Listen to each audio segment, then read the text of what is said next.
அனைவருக்கும் வணக்கம். இன்று விவேகானந்தரின் நினைவு நாள். விவேகானந்தர் ஒரு தூய ஆன்மீகவாதி.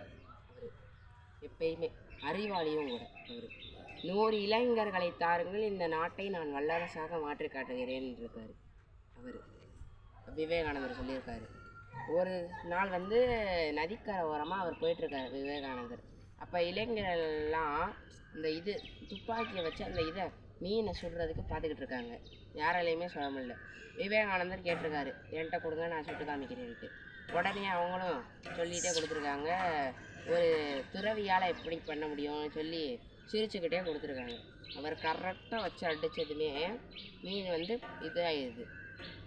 எதுலேயுமே இதுவாக இருக்கணும், அந்த இதுலேயே அவர் ஃபோக்கஸ் பண்ணதுனால தான் அவரால் அடிக்க முடிஞ்சிச்சு. வேறு இதில் இதுவே பண்ணக்கூடாது. எப்பயுமே வேறு இதில் இது பண்ணால் இதாகிடும். இளைஞர்கள் நாட்டின் தூண்கள், வருங்கால மீன்கள்னு அப்துல் கலாம் சொன்னாங்க. இப்போ என்ன அப்படியா சுற்றிட்டு இருக்காங்க? பாதி இளைஞர்கள் இப்போ 100% இளைஞர்களில் 2% இளைஞர்கள் லட்சியவாதிகளாக இருக்காங்க.